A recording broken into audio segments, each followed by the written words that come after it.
Yo, what is going on, everybody? It's Juan Solo here with ASQD Gaming, and welcome back to the channel. Thank you all so much for tuning in today for a little bit of a different video. We're going to be talking about the possibility of a new Tom Clancy game coming out in fall of 2019. Obviously, I made a video about this, similar or something kind of like this the other day, talking about the little tease that was in Special Operations 3 DLC in Ghost Recon Wildlands, sort of maybe hinting at something coming out later this year. And the one thing that everybody kept saying is, yeah, there's going to be a Tom Clancy game in 2019. The Division comes out in March. I'm talking about other than the Division, because we've known about the Division for almost over a year now, that it was going to be coming out in like the early of 2019. So, with all of that being said, we really have no idea what is going to be slated for Ubisoft in their fall release. Just because normally their big fall release is an Assassin's Creed game, and they've already confirmed that this year there's not going to be an Assassin's Creed game. They're going to be moving back to the every other year game cycle for the Assassin's Creed franchise.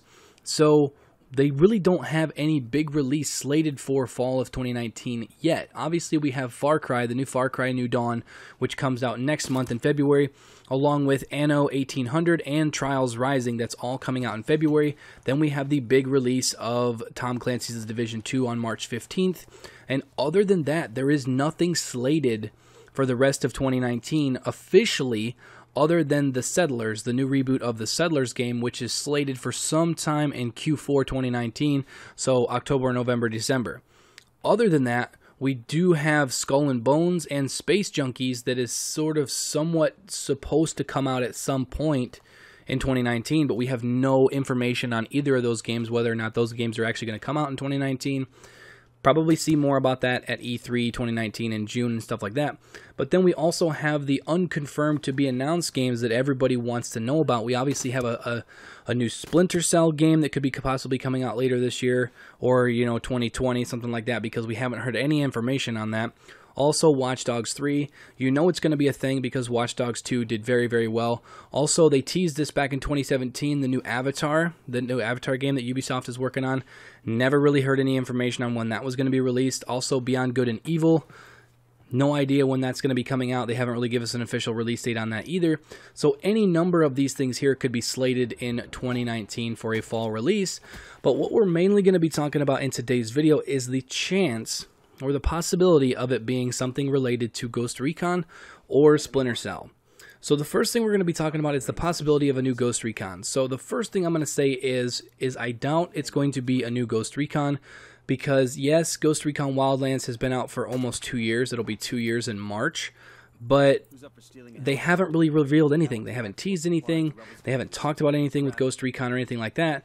And Ghost Recon Wildlands actually went into development back in 2012 after the release of Ghost Recon Future Soldier, and then it wasn't actually revealed until the end of Ubisoft's E3 press conference in 2015, and then obviously later it released in the year 2017 in March. So from its reveal to its actual release date was almost 2 years.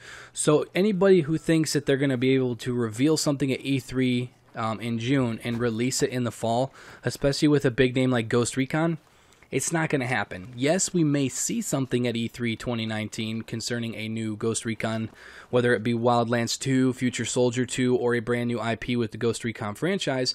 We definitely could see something at E3, but don't expect that release date until at least fall 2020 or even spring 2021, just because of the way the development cycles and stuff work. And then even moving on to like the release schedule of Ghost Recon Future Soldier. Ghost Recon Future Soldier actually was sort of announced in December of 2009 when it was actually trademarked by Ubisoft. And then the actual original release date for that game was targeted for 2009-2010. And then there was a bunch of different delays, and PC version was like declared or canceled, and then it got reinstated and all this other stuff. And it did not end up actually releasing until May of 2012. So it was actually revealed in, I believe, 2010 or 2011, but obviously it was actually leaked, revealed back in 2009, but you're talking from a reveal all the way up to a release date of at least almost 2 years, even for Ghost Recon Future Soldier, which was back on the Xbox 360. Now, moving on to the possibility of it being a new Splinter Cell game. I'm not exactly sure how Ubisoft is going to market this, because obviously it's been years and years since we've seen a Splinter Cell game. Who knows how they're going to market it? Could they reveal it at E3 this year and have a release date set for Christmas or holiday 2019? It very well could be. Do I think they're going to do that? they would probably wait until at least an early 2020 release just to kind of help build that hype train, especially if they brought back Michael Ironside.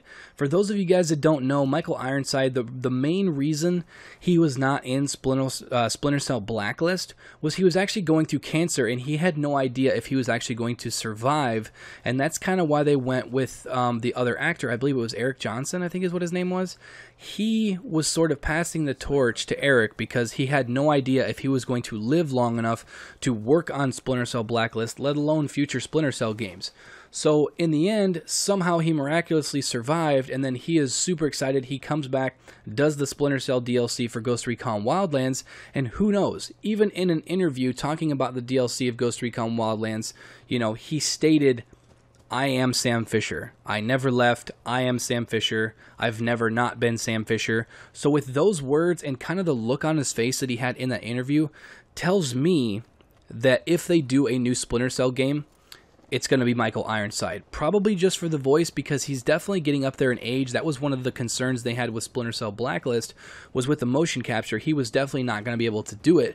And even in the actual game, if they continue the timeline, Sam Fisher is going to be getting up into, I believe, his 60s. So, like, I don't know if they're going to do maybe something slotted back, maybe sort of like a prequel with the voice of Michael Ironside. Any way they do it, even if they announced it at E3 2019, I really don't see them being able to slot something in for a fall release. Who knows? Maybe Ubisoft will be like, you know, hey, surprise, we've been working on a new Splinter Cell, because they've talked about it over the last 3 or 4 E3s. They've sort of had little hints at the fact that it's in development. They have sort of, it's on the plate, it's going to be worked on. Even the CEO of Ubisoft said that all of the Tom Clancy games are taken care of. I believe that was back at E3 2017. So you can't say that without having, you know, Splinter Cell be in that, you know, in that conversation. So with all of that being said, Splinter Cell Blacklist was actually introduced at E3 2012. This was like when they showed the mission that I've actually used footage of, and it never actually made it into the game. The demo we got to see at E3 was never actually in the game. That was just its own thing, but it was shown at E3 2012, and the game wasn't actually released until August of 2013. So you're talking a little over a year between its reveal and its actual release. So to think that we're going to get a reveal or something at E3 and then have a game slated like that caliber of a game slated for the same year, you're talking less than 6 months after it's revealed, it's going to be its release date. Who knows? Being that it's a Splinter Cell game, Ubisoft might really, you know, kind of roll up that hype train and stuff like that and be like, you know, hey, you guys, surprise, we're bringing back Sam Fisher, we're bringing back Michael Ironside, and we are going to be launching this holiday 2019. Personally, marketing-wise, it wouldn't be that bad of an idea, because there's so many people that want to see the return to the Splinter Cell franchise that if they revealed it at E3, I don't think fans would want to wait, you know, a year, 18 months or something for the game. If they announced it at E3 2019 and slated it for a holiday 2019 release, that would be an amazingly good idea from a marketing standpoint, because of the hype that's already behind the Splinter Cell franchise over the last 2 or 3 years, with everybody thinking they're going to tease something at E3 and then they don't. That from a marketing standpoint might be like a brilliant idea, you know, to reveal a new Splinter Cell game at E3 2019 and then right at the very, very end have it pop up on screen and say, you know, holiday 2019. You know, don't give an actual definitive release date just in case for some crazy reason you need to push it back. But if you put holiday 2019, the fans are going to go nuts just because it's a Splinter Cell game. And if you put holiday 2019, the place is going to erupt, because we've been really, really wanting a new Splinter Cell game, especially with the DLC in Ghost Recon Wildlands.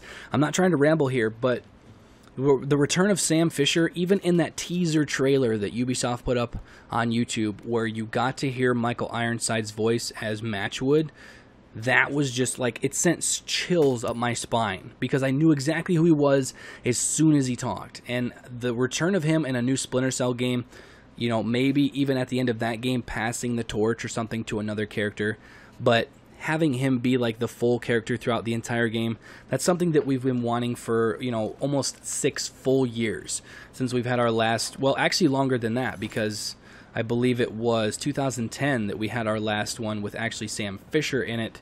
played as Michael Ironside. So it's been almost a decade since we saw Sam Fisher played by Michael Ironside, obviously other than the Ghost Recon Wildlands DLC.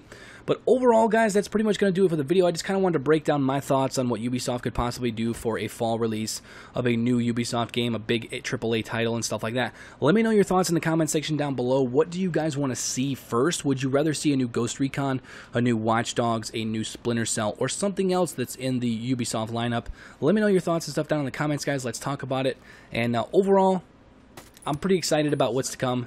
Definitely looking forward to Tom Clancy's Division 2, as well as Metro Exodus. I'm going to probably be covering that game on the channel very, very soon, talking about some of the stuff for those of you guys that may have never played that, because I am really looking forward to playing through that campaign.